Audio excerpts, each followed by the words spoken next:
राज्यामध्ये भाजपा महायुती 2/3 बहुमताने महाराष्ट्र जिंकेल। जनता भाजपाच्या बाजूने आहे आणि महायुतीमध्ये जिथे इथे शिंदेजी आहे, जिथे इथे अजित पवारजी आहेत, त्या ठिकाणी तेही जिंकतील। पण महाराष्ट्रामध्ये आतापर्यंतच्या भारतीय जनता पक्षाच्या आमच्या या प्रवासामध्ये सर्वात मोठं नगरपालिकेचं बहुमत यावेळी मिळेल मला असं वाटतं। सर, मुंबईमध्ये नवाब मलिक यांच्याकडे राष्ट्रवादीने जबाबदारी सोपवली, त्यामुळे शिंदे गट आणि भाजप नाराज असायचे। नाही, मला आमची कुठलीही नाराजी नाही। त्यांच्या पक्षाचा निर्णय त्यांनी करायचा आहे। अजितदादांनी निर्णय करायचा आहे की राष्ट्रवादी काँग्रेसमध्ये कोणाला अध्यक्ष नेमायचं, कोणाला प्रभारी नेमायचं, कोण निवडणूक प्रमुख नेमायचं। जसं आमच्या अध्यक्षांनी रवींद्र चव्हाणजींनी मला प्रभारी राज्याचं म्हणून नेमणूक केली आहे। माननीय देवेंद्रजींनी त्या ठिकाणी मोठ्या प्रमाणावर त्या ठिकाणी आमच्या निवड केल्या। त्या शहराचे प्रमुख म्हणून आमच्या अध्यक्षांनी त्या ठिकाणी बसून कुठल्या शहराचे प्रभारी कोण राहतील, कुठल्या नगराचे प्रभारी कोण राहतील याच्या निवड केल्या आहेत। तो त्याचा पक्षाचा अधिकार आहे। त्यामुळं भाजपाचा अधिकार आहे भाजपाचे निवडणूक प्रमुख ठरवायचा, राष्ट्रवादीचा अधिकार त्यांचा आहे आणि एकनाथजीचा त्यांचा अधिकार आहे। त्यामुळे त्यामध्ये आमचं बोलणं योग्य नाही। नाराजी आहे का तुम्ही? काही नाराजी आमची नाही। त्यांनी त्यांचं निवडणूक लढवावी, आम्ही मैत्रीपूर्ण लढू आणि कुठेही आमच्याकडनं मनभेद होणार नाही। सर, नांदेडच्या धर्माबादमध्ये भाजप आमदारांनी काही मतदारांना कोंडल्याचा आरोप होत आहे। नाही, आरोप काही होत असतात निवडणुकीमध्ये, त्यामुळं असं काही नाही। चुकीच्या पद्धतीने दिवसभर विरोधक जेव्हा निवडणूक हरतात तेव्हा अशा पद्धतीचे आरोप लावतात। मतदारांनी आरोप केला होता।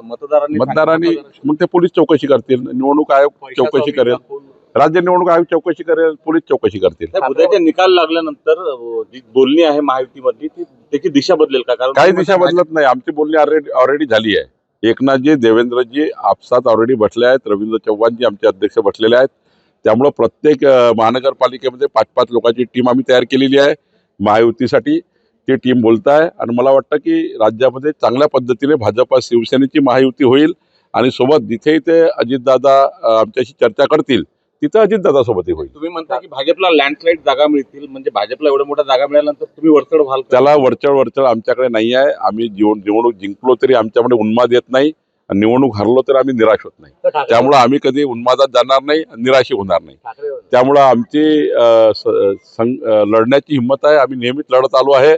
हारल्या जिंकण्याने आमच्या स्वभावावर काही परिणाम पडत नाही। तर ठाकरे बंधूंची जागा वाटपावरून अजूनही बोलणी पूर्ण झाली, त्यांचं काय करायचं त्यांचं त्यांनी पाहायचं। भाजपला जोरदार टक्कर देण्याची तयारी आहे? नाही, होऊ द्या ना। आम्ही 51%ची लढाई जिंकणार आहोत, 51% मतं घेऊन जिंकणार आहोत।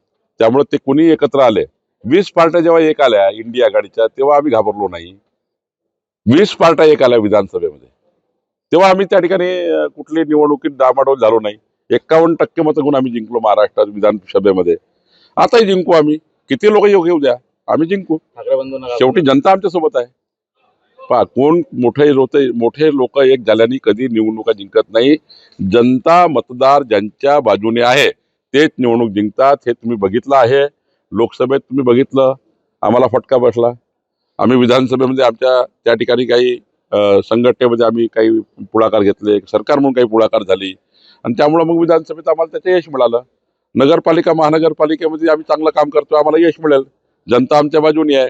मोदीचं सरकार, देवेंद्र फडणवीसचं सरकार, डबल इंजिन सरकारला जनतेची पसंती आहे आणि लोकांना विश्वास आहे। आज अकोल्यामध्ये मी आलो आहे, अकोल्यात विश्वास आहे लोकांना की डबल इंजिन सरकारच विकसित अकोला करू शकतं, डबल इंजिन सरकारच अकोल्याचा विकास करू शकतं, डबल इंजिन सरकारच अकोल्याचा संकल्प पूर्ण करू शकतं। त्यामुळे अकोल्याची जनता भाजपाला मत देईल, महायुतीला मत देईल आणि त्यामुळे यात काही संभ्रम नाही आहे। नाराजांनी तिसरी आघाडी तयार केलेली आहे, त्यांच्याशी आम्ही बसणार आहे, त्यांच्याशी मी चर्चा करणार आहे। आम्ही त्यांच्याशी चर्चा करणार आहोत, ते आमचेच कार्यकर्ते, आम्ही त्यांच्याशी चर्चा करू। त्यांची नाराजी दूर होईल का असं वाटतं? आता आम्ही चर्चा करू, शेवटी काही चर्चामधून मार्ग निघेल। त्याच्यात फक्त एकच, त्याच्यातल्या काही लोकांनी आम्ही भाजपचे अधिकृत उमेदवार असं सोशल मीडियावर प्रचार करतो। आम्ही निवडणुकीचा राज्याचा प्रभारी आहे, आमचे अध्यक्ष रवींद्र चव्हाणजी आहे। आम्ही त्यांच्याशी चर्चा करू आणि कुठेही आमच्यामध्ये मतभेद होणार नाही, मनभेद होणार नाही, काळजी घेऊ।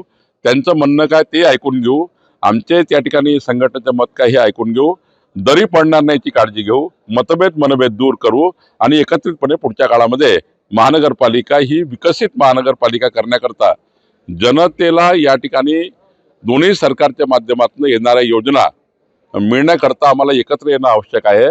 निश्चितपणे मी सर्वही चर्चा करेल. आम्ही सर्व चर्चा करून यातला मार्ग काढू. चर्चा कधी होणार तरी लवकर करणार आहे.